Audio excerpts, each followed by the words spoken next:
Hi guys, and welcome to this week's video tutorial on opening theory. This will be part number 170 from section 2, discussing the elephant versus left cross palace cannon opening system.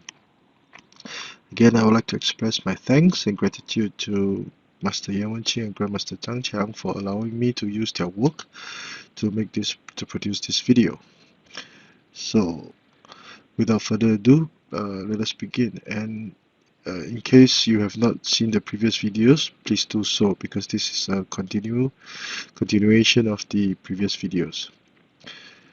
Elephant opening, left cross palace cannon. Both horses are developed as proper horses, R1 equals to 2, and black would play P7 plus 1. Red would counter likewise. So far, so good. And in this board, black would develop his left chariot as a rank chariot. This would also be the position of discussion for this board. In the earlier videos, R9 equals to 8 was played, and red will use his cannon and chariot to form a blockade, leading to complicated situations. Now, by developing the left chariot as a rank chariot, red cannot. The efficiency of these two pieces will suddenly become decreased.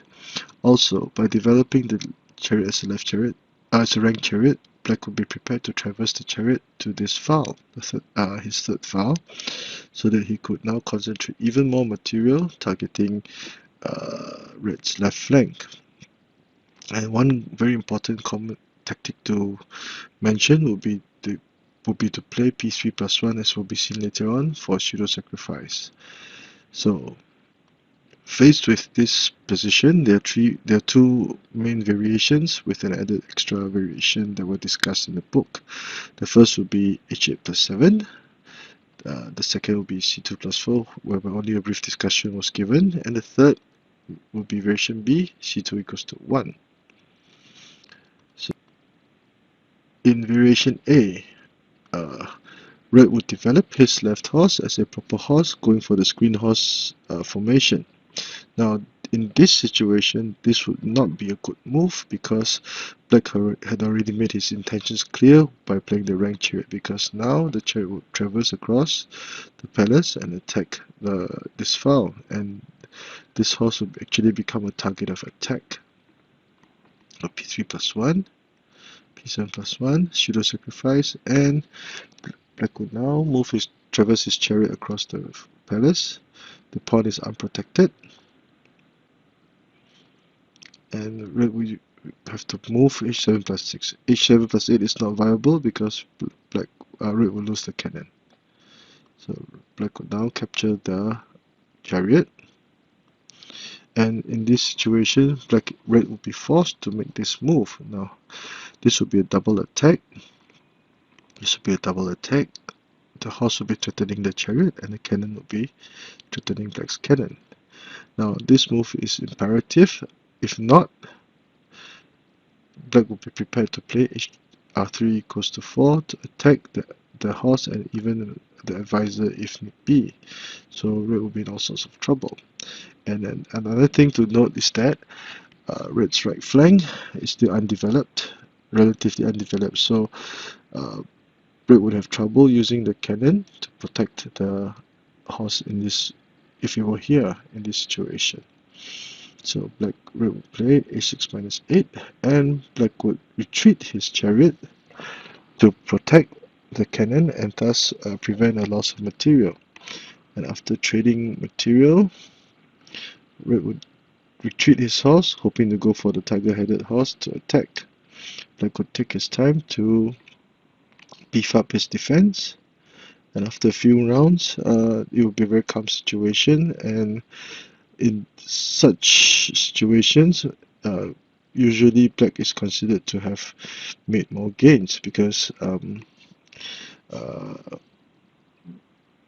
the main idea behind the main strategy behind black's opening is usually to try to decrease the first move initiative of red. And now in this calm situation, red cannot do much, and black could now take his time to formulate a powerful counter attack and seize the initiative. So that is why h8 plus 7 or variation A, whereby red develops the left horse as a purple horse, is frowned upon in view of black's rank cannon. Now in the book, another variation was briefly mentioned, c2 plus 4, whereby red continues his attack, seeing that the black chariot was about to cross the river, cross the palace, sorry, to attack. Now this would be also a viable option. There was not much discussion about this variation. Black will usually continue with r9 equals to 3, preparing to trade pawns at this point in time. This would also prevent the cannon from capturing the pawn.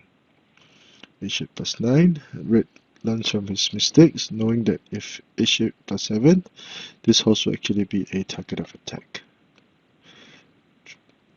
And instead of trading pawns, red will taunt black to capture the pawn by moving his cannon niftily and counter applying a lot of pressure on this file. Black would take his time to develop his right flank, try to decongest it, and red will apply a lot of pressure on the pawn over here, forcing black to defend. And after trading material, red will now push the chariot to the riverbank and have the initiative.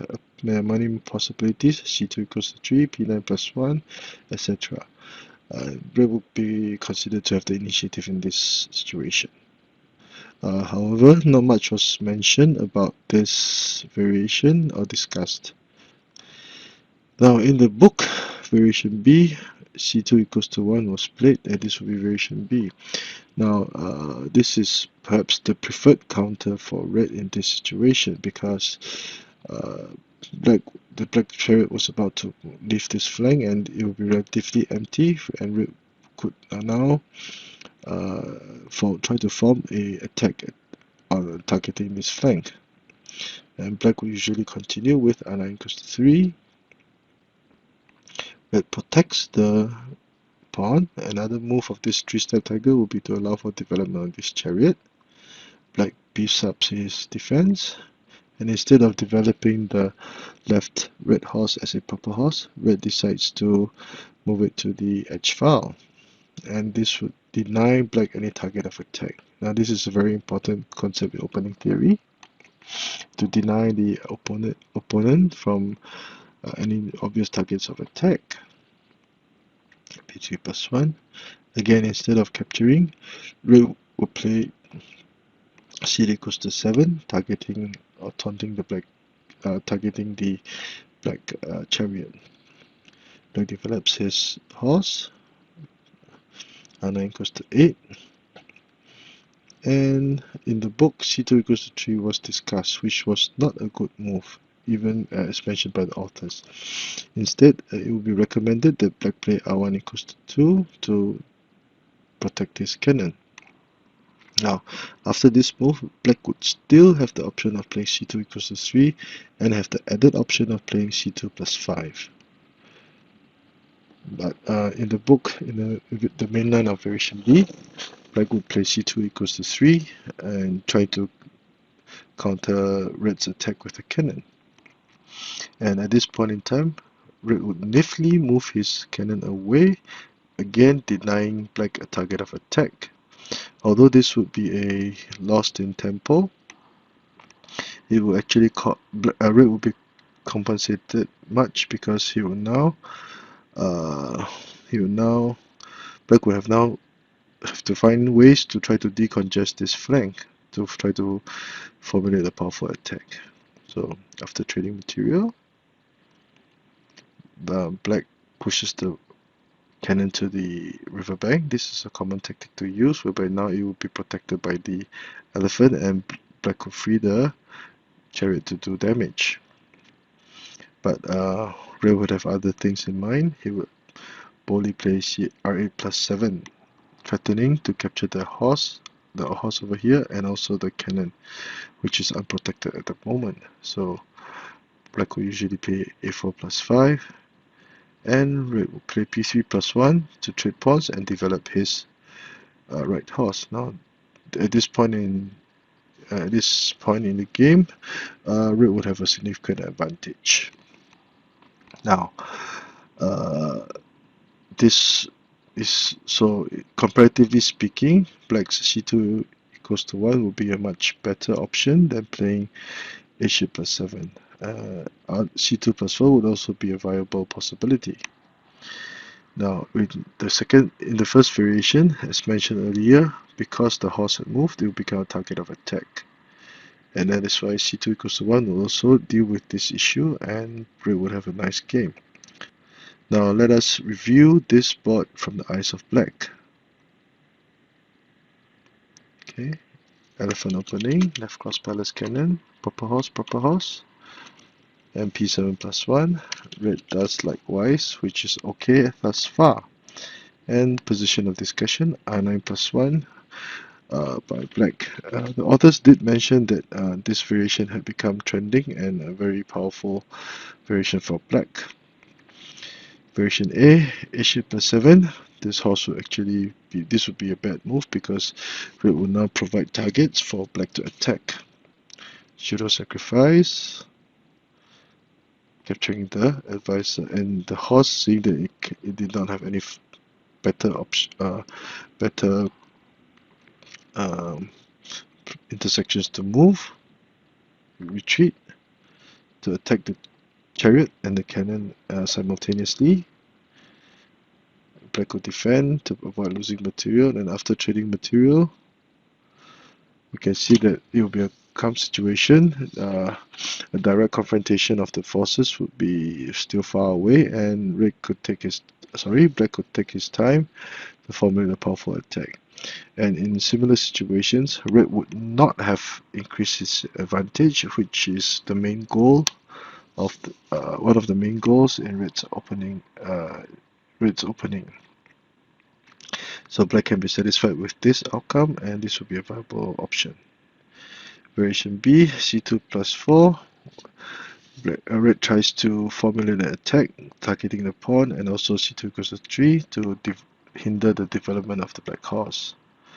Black continues r9 equals to 3, edge horse here, c8 equals to 7, h2 plus 1, protects the cannon, and red will apply a lot of pressure on this file, threatening to capture, playing p7 plus 1 to attack the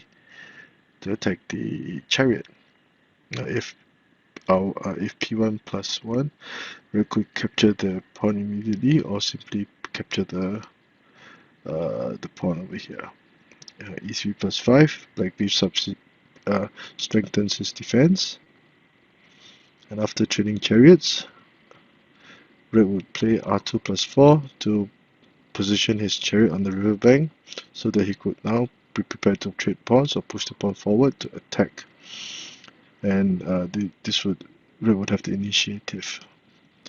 Now to variation B, which is the main 9, black would play c2 equals to 1. Comparatively speaking, this move would be much better than, h8 plus 7, because with c2 equals to 1, the chariot gets a line of development, and black's chariot was intent on crossing the river, so this would be a very weak flank, and red could formulate or target his attacks over here. Black will continue with r9 equals to 3, red protects the pawn, beefs up the defense, and red tries to taunt black or prevent p3 plus 1 from happening. Black develops the horse, and in this book, in the main line of variation B, c2 equals to 3 was played as black trying to counter red's aggressions with this move. Now this is considered to be impatient. Instead, r1 equals to 2 will be better, whereby black will have more flexibility. He could still play c2 equals to 3, but now he would have the added option of playing c2 plus 5. 5, sorry. p7 equals 6. Red niftily traversed the cannon, denying the black cannon at target of attack, and suddenly black will find his right flank very congested and he will have to use up some moves to decongest himself. So after trading pawns, black will push the cannon forward, hoping to attack, etc.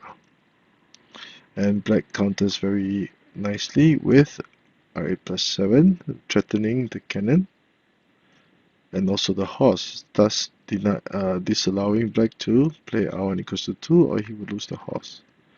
a4 plus 5 and p3 plus 1. So red would have the advantage. Now the main lesson that I think this discussion here had given is the concept of denying the enemy a target of attack. With h8 plus 7, this horse will be vulnerable, and in the other variation, c2 equals to 3 was black's attempt at trying to attack, but red niftily moved the cannon away, and although he would have lost a move in terms of tempo, he'll be greatly compensated with black having to use up a few moves later on to try to decongest his right flank. So after trading material, red would have the advantage. So I hope you've enjoyed this short video. This is as mentioned earlier, the elephant versus left cross palace cannon opening system is one system whereby emphasis is on positional play and control, unlike other central cannon variations whereby attack will be the first and foremost thing to do. So if you like the work that I've been doing, please do subscribe to my channel and give this video a thumbs up. Also, if for beginners, if you're interested, please do support a beginner's manual that I've written, just especially for you. Now, there's still much to be done, and I hope to be able to present more in the near future. Thank you and have a great weekend ahead.